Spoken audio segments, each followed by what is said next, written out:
Sa mga naganap na laban ngayon sa NBA, pinangunahan ni Donovan Mitchell ang Cavaliers sa dominanteng panalo kontra Los Angeles Lakers sa emosyonal na pagbabalik ni LeBron James habang nagliyab din ang Warriors, Spurs, Knicks at Magic sa kanilang mga panalo. Ang ibang detalye alamin sa pag-abante ni Jake Miculob.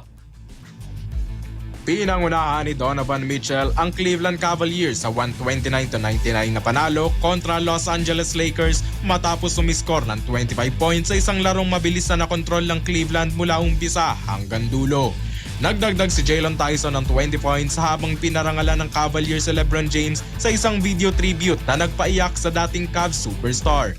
Sa kabila ng tambak na score, umani ng hiyawan si Bronny James sa kanyang pagpasok sa huling yugto. Sa Salt Lake City, nag-set ng season high ang Golden State Warriors sa 140 points sa 140-124 na panalo kontra Utah Jazz. Umiskor si Stephen Curry ng 27 habang tuloy-tuloy na sinamantala ng Warriors ang mahinang depensa ng Jazz na muling pumayag ng 140 plus na puntos ngayong season. Sa Houston, nakahabol mula sa 16-point deficit ang San Antonio Spurs upang talunin ng Rockets 111-99.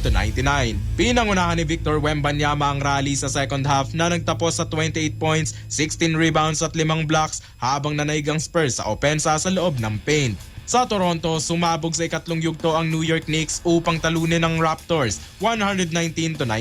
Kumana si Michael Bridges ng 30 points, 19 dito sa third quarter habang naputol ang apat na sunod na panalo ng Toronto sa home crowd. Sa Boston, sinorpresa ng Atlanta Hawks ang Celtics sa 117-106 na panalo matapos pilitin ng Boston sa 16 turnovers.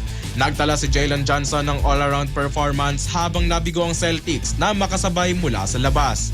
Sa Indianapolis, naghatid na malaking comeback ang Indiana Pacers matapos isara ang laro sa 26-9 run upang talunin ang Chicago Bulls 113-110. Umiskor si Pascal Siakam ng 13 points sa ikaapat na yugto upang tuluyang agawin ang panalo. Sa Miami naman, bumalik sa panalo ang Orlando Magic sa 133-124 na panalo kontra Heat matapos umarangkada sa ikatlong quarter. Pinangunahan ni Paolo Banchero ang Magic na may 31 points at 12 rebounds habang hindi na nabawi ng Miami ang momentum. Sa Memphis, nilaso ng Charlotte Hornets ang Grizzlies 112-97 sa likod ng 26 points si Brandon Miller at career night ni Musa Diabate sa rebounds para sa ikapat na sunod na panalo ng Charlotte. Sa Dallas, kinontrol ng Minnesota Timberwolves ang second half upang talunin ng Mavericks 118-105. Nakapagtala si Julius Randle ng 31 points habang naputol naman ang momentum ng Dallas matapos ang dikit na unang bahagi ng laro. Ako, si Jake Miculob, Abante Sports, now na. Mga kaabante, narito po ang opisyal na game results ngayong araw sa bakbakang nangyari sa NBA at ang kasalukuyang standings ng bawat koponan sa Eastern at Western Conference.